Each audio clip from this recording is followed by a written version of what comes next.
नमस्कार दोस्तों, गुरु ज्ञान टीवी चैनल में आपका स्वागत है दोस्तों। 2 जुलाई को है योगिनी एकादशी। इस दिन बन रहा महासंयोग।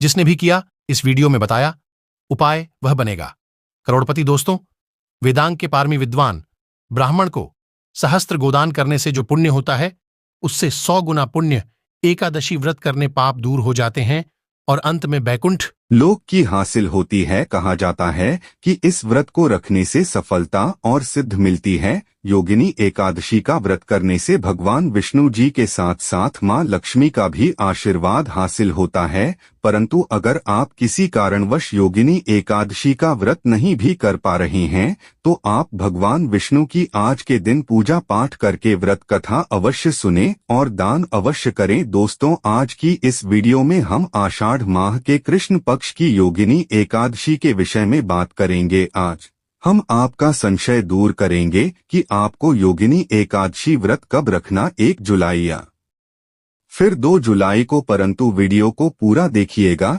तभी आपका संशय दूर होगा। तो आज की वीडियो में हम जानेंगे कि योगिनी एकादशी इतनी महत्वपूर्ण क्यों है, इसके महत्व, योगिनी एकादशी कब है, व्रत कब रखें, व्रत का पारण कब करें, एकादशी और द्वादशी तिथि कब से कब तक है, पूजा का शुभ पुरुषोत्तम मास आता है, इस साल 2 अधिक एकादशी होती है, मतलब कुल मिलाकर के उस साल 26 एकादशी होती है। प्रत्येक एकादशी का भिन्न भिन्न महत्व हमारे धर्म ग्रंथों तथा पुराणों में बताया हुआ है। एकादशी का महात्म्य वेद पुराण के उत्तरखंड में हासिल होता है।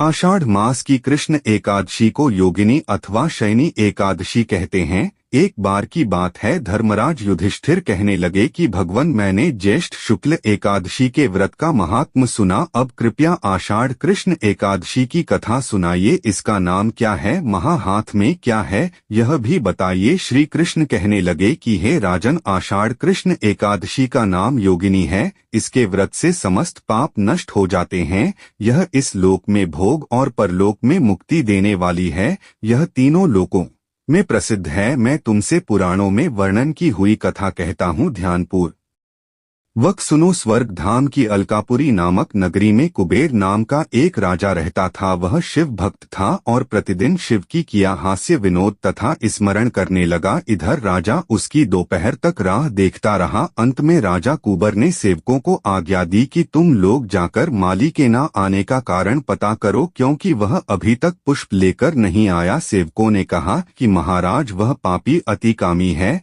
अपनी स्त्री के साथ हास्य विनोद और रमण कर रहा होगा। यह सुनकर कुबेर ने क्रोधित होकर उसे बुलाया है। माली राजा के भय से कांपता हुआ उपस्थित हुआ। राजा कुबेर ने क्रोध में आकर कहा, अरे पापी नीच कामी, तूने मेरे परम पूजनीय ईश्वर के ईश्वर श्री शिवजी महाराज का अनादर किया है, इसलिए मैं तुझे श्राप देता हूँ कि तू स्त्री से अधिक कष्ट भोगेगा। अधिक वृद्ध थे और जिनका आश्रम ब्रह्मा की सभा के समान लगता था। हे माली वहां जाकर उनके पैरों में पड़ गया। उसे देखकर मरकंद आशी बोले, तुमने ऐसा कौन सा पाप किया है जिसके प्रभाव से यह हालत हो गई है। माली ने सारा वृतांत कह सुनाया। यह सुनकर ऋषि बोले, निश्चित ही तूने मेरे सम्मुख सत्य वचन कहे हैं, इसलिए तेरे उद्धार के लिए मैं एक व्रत बताता हूँ।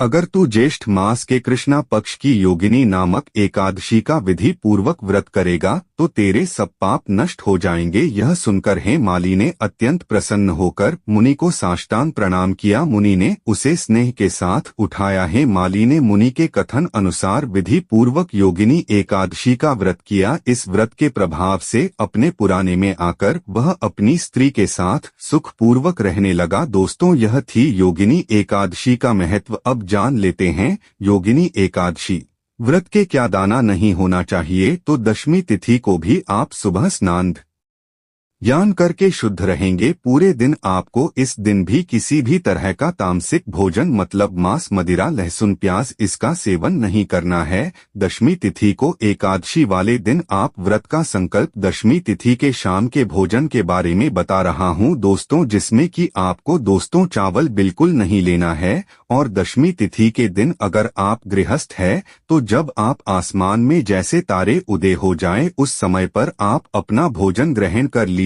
अगर आप सन्यासी हैं या विधवा है तो आप और जल्दी इस भोजन को ग्रहण करें करीब 5 बजे के आसपास। इसके बाद दोस्तों, रात में आपको बिल्कुल भी भोजन ग्रहण नहीं करना है। आपको दशमी तिथि दिन अपने व्रत की शुरुआत करनी है। और दोस्तों, इस दिन पर जौ, गेहूं, मूंग और शक्कर, सेंधा नमक, काली मिर्च और घी से बना हुआ भोजन आपको ग्रहण करना है। इस भोजन को ग्रहण करने के बाद रात भर आपको उपवास रखना है, जिससे कि जब आपका एकादशी का व्रत अगले दिन शुरू हो उस समय पर आपके पेट में अनाज का बिल्कुल भी दाना नहीं होना चाहिए। इस व्रत को महापुण्य फलदायी बताया गया है कि नियम थोड़े से कठोर हैं, ऐसा कहा जाता है। दोस्तों, अगर आप एकादशी का व्रत फलों को खाकर आप इस उपवास को रख सकते हैं।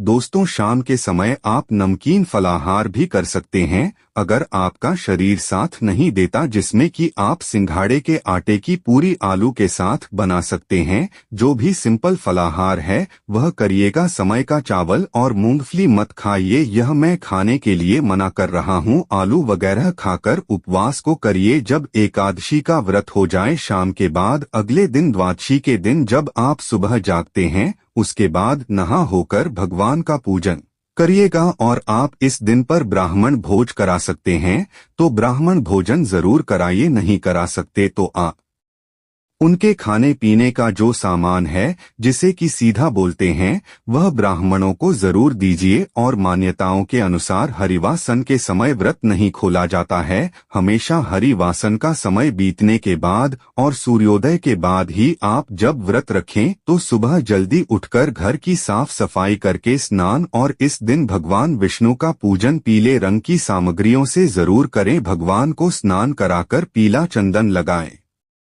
पीले वस्त्र अर्पित करें, पीले पुष्प अर्पित करें और पीले ही रंग के फल या पीले मिठाइयों का भोग भगवान को आज के दिन लगाना चाहिए। सुबह को धूप दीप जलाकर भगवान विष्णु के मंत्रों का जाप करें। नमो भगवते वासुदेवाय नमः, श्री विष्णु नमः या फिर हरे कृष्ण का जाप भी आप सच्चे मन से कर सकते हैं। साथ में माँ लक्ष्मी जी का पूजन करें। भगवान श्री कृष्णा का पूजन आज के दिन करें। व्रत की कथा पढ़े सुने और अपना व्रत प्रारंभ करें। सुबह को आप केवल फलों का ही भोग भगवान को इसके अलावा आप मेवों का भोग भी भगवान को अर्पित कर सकते हैं। दिन भर उपवास रखें। शाम के समय एक बार फिर से विधि विधान से पूजा करें। भगवान को आप ही समय भोग लगाएं और साथ में तुलसी पत्र जरूर रखें। अगले दिन शुभ मुहूर्त में व्रत करने से पहले पूजन करें। दान की सामग्रियों का पूजन करें। योगिनी एकादशी शुभ मुहूर्त के बारे में, परंतु उससे पहले अभी तक आपने वीडियो को लाइक नहीं किया है तो वीडियो को लाइक करके चैनल को सब्सक्राइब अवश्य करें। इस मंदिर के कैलेंडर के अनुसार और ज्योतिष शास्त्र के अनुसार आषाढ़ मास के कृष्ण पक्ष की एकादशी 1 जुलाई सोमवार को सुबह 10:02 पर शुरू होकर अगले दिन 2 जुलाई मंगलवार को 8:42 पर समाप्त होगी। सनातन धर्म के अनुसार हम सब एकादशी का व्रत उदय तिथि के दिन रखते हैं। उस दिन रखना श्रेष्ठ फल देता है। इसलिए इस बार योगिनी एकादशी का उपवास 2 जुलाई मंगलवार 2024 को रखा जाएगा। एकादशी के दिन सूर्योदय का समय रहेगा सुबह 5:27 पर, सूर्यास्त का समय रहेगा 7:02 पर। एकादशी के दिन ब्रह्मा मुहूर्त का समय रहेगा सुबह 4:07 से 4:45 तक और विजय मुहूर्त का समय होगा एकादशी के दिन अर्थात 2 जुलाई को सुबह 2:04 से 3:04 तक। द्वादशी तिथि शुरू होगी 2 जुलाई 8:04 पूर्वाहन से। जुलाई इस दौरान किए गए कार्यों का शुभ फल मिलने की संभावना ज्यादा है। इस बार योगिनी एकादशी पर धृति योग, सर्वार्थ सिद्धि योग, त्रिपुष्कर योग, शिववास योग का महासंयोग बन रहा है। एकादशी के दिन धृत योग बन रहा है। द्वितीय योग इस दिन सुबह 11:01 तक रहेगा। इसके बाद शूल योग बन रहा है। द्वितीय योग में भगवान विष्णु की पूजा करने का परम शुभ फल हासिल होता है। ज्योतिषियों के अनुसार माने तो आप लोग जान लीजिए। देखिए, इस एक दीपक वाले उपाय को करने का जो समय है वह सीधी सी बात है, सुबह का समय है। रात काल का समय है। वैसे दोस्तों, योगिनी एकादशी के पूरे दिन मंदिर खुले रहते हैं। पूरे दिन आप लोग उपायों को भी कर सकते हो, इसमें कोई दिक्कत वाली बात नहीं है। शिवजी बहुत जल्दी अपने उस भक्त से प्रसन्न हो हैं, और अगर आपने हल्दी वाले दीपक का उपाय कर लिया तो ऐसा आप मान के चलिए कि शिवजी इतने ज्यादा आपसे प्रसन्न हो जाएंगे कि आपके जीवन की जो निर्धनता और गरीबी है उसे वह जल्दी से जल्दी आपके जीवन से दूर कर देंगे, क्योंकि हल्दी जो है यह शिव जी से जुड़ी है। हल्दी आपके जीवन में बहुत सारी जो आर्थिक तरह की समस्याएं होती हैं, जो आपके घर में पैसा नहीं आता है, पैसा रुकता नहीं है, पैसा बहुत ज्यादा खर्च अगर आपका होता है, धन की बर्बादी अगर आपके घर में हो रही है, तब भी आपको विशेषकर यह हल्दी वाले एक दीपक का उपाय एकादशी वाले दिन जरूर करना चाहिए।